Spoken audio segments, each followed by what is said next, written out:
네, 오늘 함께 은혜 받으실 하나님의 말씀은 디도서 1장 1절로 5절까지의 말씀입니다. 신약성경 346쪽에 있는 디도서 1장 1절로 5절까지의 말씀을 제가 봉독해 올려드리겠습니다. 하나님의 종이요 예수 그리스도의 사도인 나 바울이 사도된 것은 하나님이 택하신 자들의 믿음과 경건함에 속한 진리의 지식과 영생의 소망을 위함이라. 이 영생은 거짓이 없으신 하나님이 영원전부터 약속하신 것인데 자기 때에 자기의 말씀을 전도로 나타내셨으니 이 전도는 우리 구주 하나님이 명하신 대로 내게 맡기신 것이라. 같은 믿음을 따라 나의 참 아들 된 디도에게 편지하노니 하나님 아버지와 그리스도 예수 우리 구주로부터 은혜와 평강이 내게 있을지어다. 내가 너를 그레데에 남겨둔 이유는 남은 일을 정리하고 내가 명한 대로 각 성의 장로들을 세우게 하려 함이니. 아멘.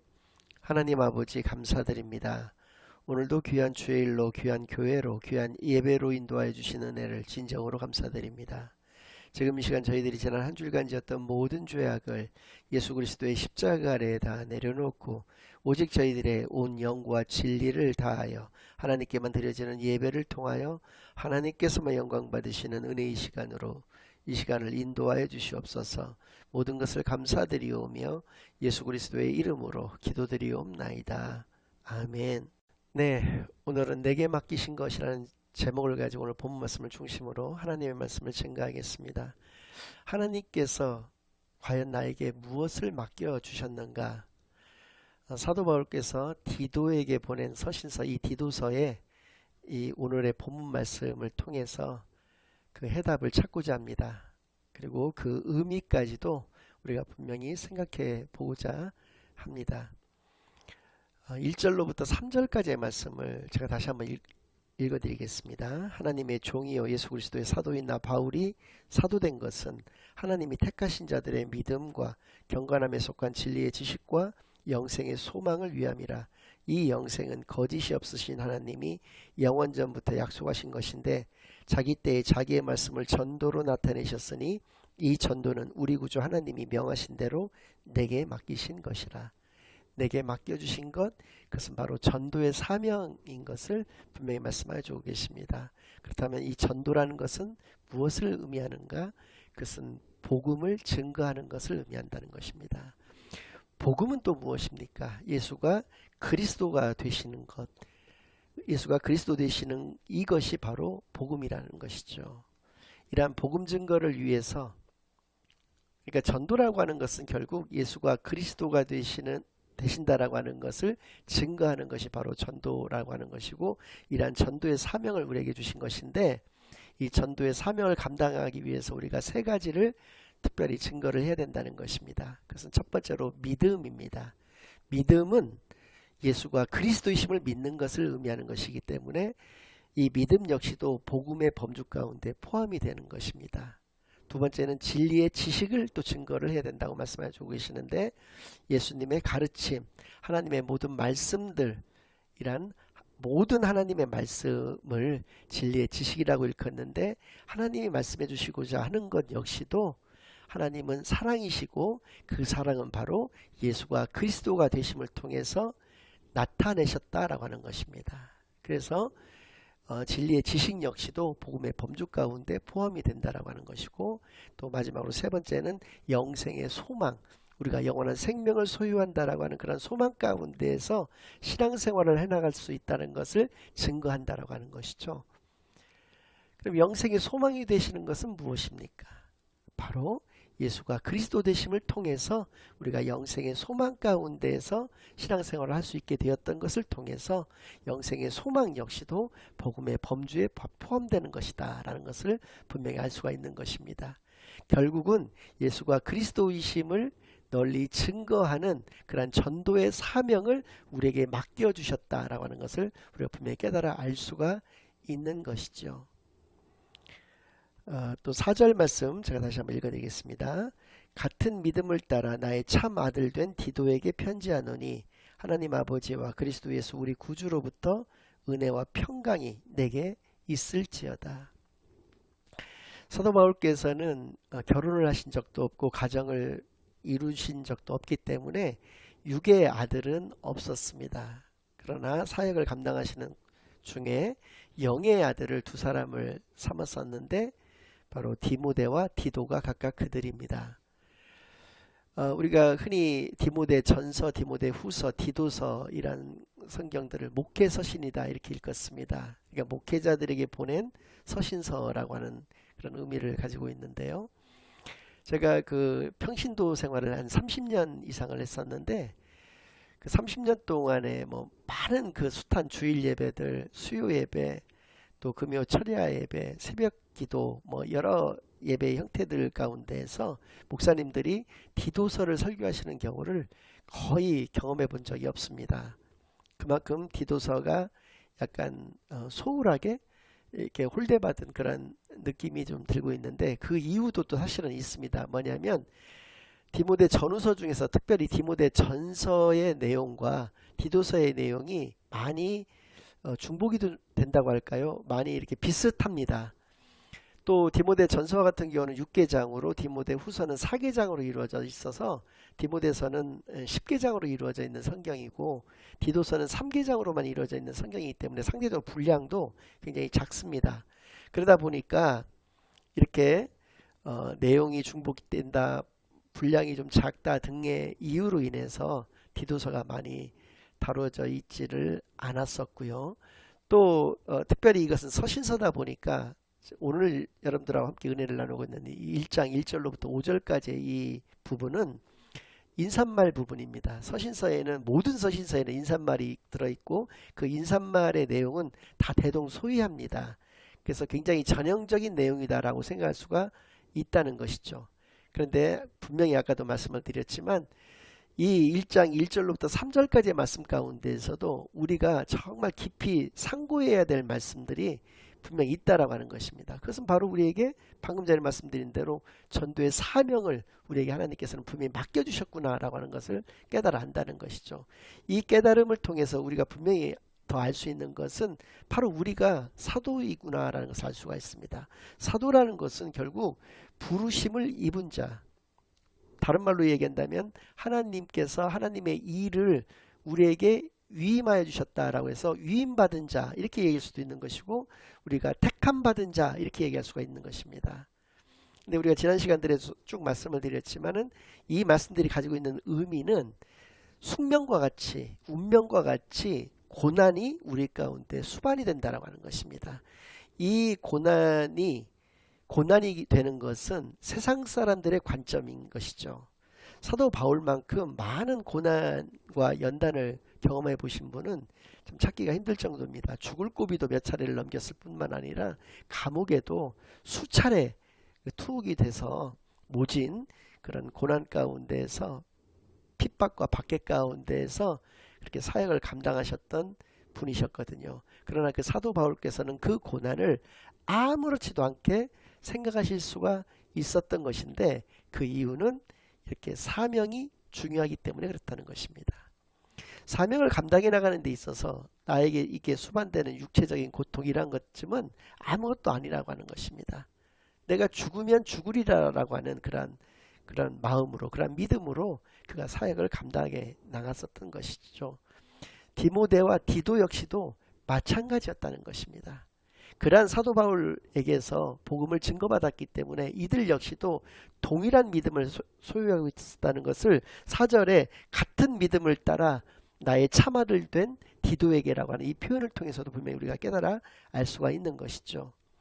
디모데와 디도를 같이 이게 영의 아들의 범주에 넣는데 이것이 이런 것은 공통점이죠. 그러나 둘의 차이점도 분명히 있습니다. 그것은 뭐냐면 디모데와 같은 경우는 외할머니도 그렇고 어머니도 그렇고 유대인이었습니다.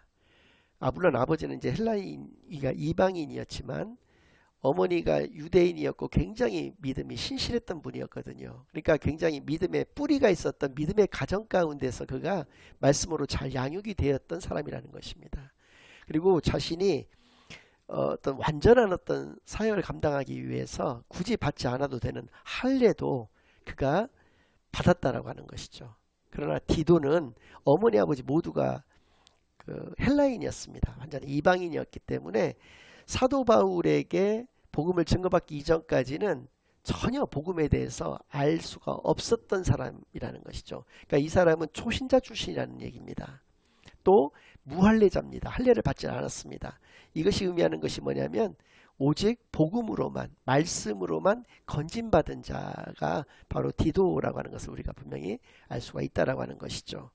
이런 차이점이 있는데 또 우리가 좀 더 깊이 들어간다면은 이런 초신자 출신이라고 하는 것이 의미하는 게 뭐냐면 사도 바울의 주변에는 너무나 많은 어떤 믿음의 동역자, 말씀이 정확하게 확립되어 있는 사람들이 많았습니다.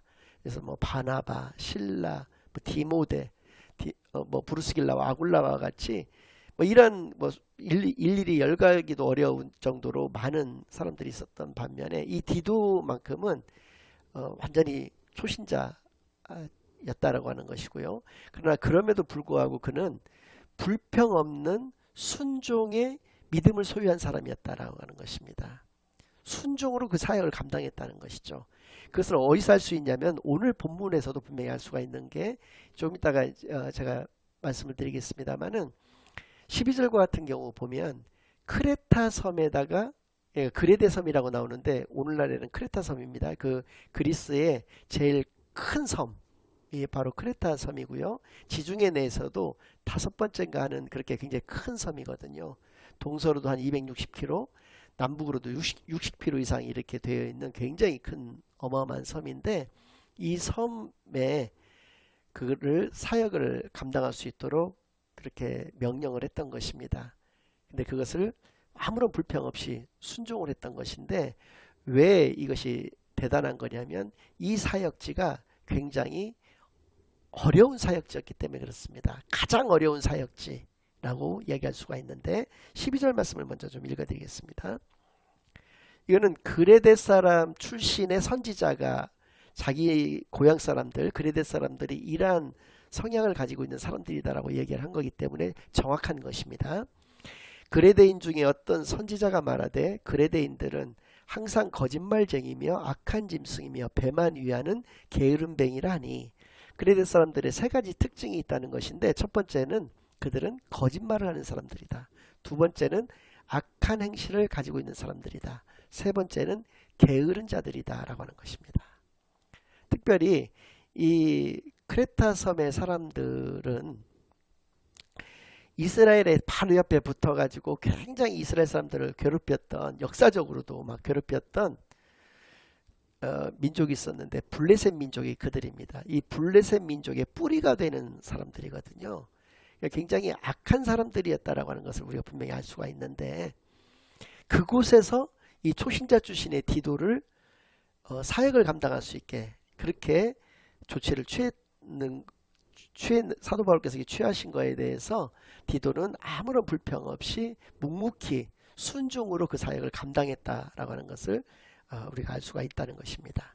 그리고 5절 말씀에는 내가 너를 그레데에 남겨둔 이유는 남은 일을 정리하고 내가 명한 대로 각 성에 장로들을 세우게 하려 함이니 그 큰 섬에 복음이 이렇게 정확하게 들어가 있지를 않기 때문에 장로들이 없었다는 얘기입니다. 그러니까 각 지역별로 각 요소별로 교회들을 개척을 해서 그 교회에서 장로들을 세워서 복음이 정확하게 확립되어 있는 그런 장로들을 세워서 그 장로들로 하여금 각 교회들을 이렇게 이끌어갈 수 있도록 그렇게 하는 그 사명을 바로 이 디도에게 준 것이고 이것을 믿음으로 순종했던 사람이 바로 디도였다고 하는 것이죠. 이 점에서 우리가 분명히 오늘 알 수 있는 것은 그렇다면 과연 복음을 증거할 수 있는 사람은 누구인가? 그러니까 사도의 자격을 가지고 있는 사람은 어떠한 사람인가를 이 디도의 모습을 통해서 3가지로 생각해 볼 수 있다는 것입니다. 첫 번째는 말씀이 정확히 확립되어 있어야 된다. 말씀이 정확해야 된다라고 하는 것입니다. 그러니까 그러나 말씀이 정확해야 된다라고 그래서 우리가 흔히 기독교의 명문가정이라고 하는 데들이 있죠. 그러니까 모태신앙일 뿐만 아니라 막 몇 대째 막 하나님을 잘 믿었던 기독교의 명문가정 출신이 말씀이 더 정확하게 확립되어 있을 것이다 라고 우리가 착각할 수가 있다는 것입니다. 그러나 그렇지 않다. 이 초신자 출신의 디도를 이런 험지에 험지를 그의 사역지로 허락할 수 있었던 것은 그가 말씀이 정확하였기 때문이다. 복음이 정확하였기 때문이다 라고 하는 것을 우리가 분명히 알 수 있다는 것입니다. 그러니까 우리의 신분이 출신이 뭐 초신자다 뭐 모태신앙이다 이런 것은 아무런 고려 요소가 될 수가 없는 것이고, 하나님의 일을 해나가는 데 있어서는 말씀이 정확한가 아닌가를 우리가 봐야 된다고 하는 것이고요. 두 번째는 순종으로 사역을 감당할 수 있는 사람이 복음을 증거할 수가 있다고 하는 것입니다. 순종으로 사역을 감당한다고 하는 것은 자기 의지, 자기의 생각대로 해나가는 것을 의미하는 것이 아닌 것이죠. 자기의 힘으로서 해나간다는 것이 아니라 하나님이 공급해 주시는 힘을 가지고 하나님께서 나에게 말씀해 주시는 것, 우리도 당연히 생각하는 그런 존재이기 때문에 그곳에 가기 싫을 수도 있고 왜 나한테 이런 곳을 맡기지라는 생각을 분명히 할 수도 있습니다. 그러나 그것은 그 생각으로 그치는 것이죠. 그리고 나는 어느덧 나도 모르는 사이에 내 발걸음은 그곳을 향하고 있는 것, 이것이 바로 순종으로 내가 그 사명을 감당하는 그런 사람이라고 하는 것이죠. 마지막으로 세 번째는 개척하는 자가 바로 복음을 증거할 수 있는 사람이라는 것입니다. 각성의 장로들을 세운다라고 하는 것은 교회들을 세우는 것이거든요. 그러니까 여기서 말하는 개척하는 자는 어떤 프론티어 정신을 가지고 있거나 뭐 이런 것을 의미하는 것이 아닙니다. 그러니까 존재로서 사역하는 사람을 의미한다는 것이죠. 그러니까 우리가 어떤 뜨거운 열정을 가지고 막 이렇게 열심히 일을 하는 것을 통해서 사역을 감당하는 것이 아니라 내 존재로서 사역을 감당해야 된다고 하는 것은, 나는 분명하게 지난 시간들에 쭉 말씀드렸지만은 예배자인 것입니다. 하나님께 예배를 올려드리는 사람인 것이고, 결국 그래서 나는 교회인 것입니다. 이것이 나의 정체성인 것이거든요. 그리스도인의 정체성이라는 것은 더 이상 교회는 건물이 아닌 것이고 어떤 프로그램이나 시스템이 아닌 것입니다. 교회는 하나님을 정확하게 믿는, 예수를 그리스도로 믿는 내 자신이 하나님의 성전이고 교회인 것을 분명히 말씀을 드렸는데, 이러한 존재로서 내가 사역을 감당해 나간다는 것이죠. 그러니까 이 말을 바꿔서 얘기한다면 오늘은 결론적인 말씀인데, 우리가 예수님만을 바라보면서 예수님만을 의지하면서 예수님만을 증거하는 그러한 사람만이 복음을 증거할 수 있는 사람인 것을, 또 그 사람만이 사도의 자격을 가지고 있는 온전한 예수님의 참된 제자요, 하나님의 참된 아들인 것을, 딸인 것을, 자식인 것을 우리가 분명히 깨달아 아는 그런 귀한 시간만이 되기를 예수 그리스도의 이름으로 간절히 축원합니다. 아멘. 이제는 우리 주 예수 그리스도의 은혜와 아버지 하나님의 극진하신 사랑과 성령 하나님의 내주인도 역사 교통하심이 말씀을 언제나 정확하게 확립하고 우리가 굳건한 복음의 반석 위에 굳건히 서서 순종으로 나의 믿음 생활을 해나가며 하나님의 자녀된 그러한 존재로서 내 사역을 감당하기로 다짐하고 결심하고 돌아가는 모든 사랑하는 주의 자녀들과 그 가정 위에, 그들의 생업 위에 이제로부터 영원까지 항상 함께 있을지어다. 아멘.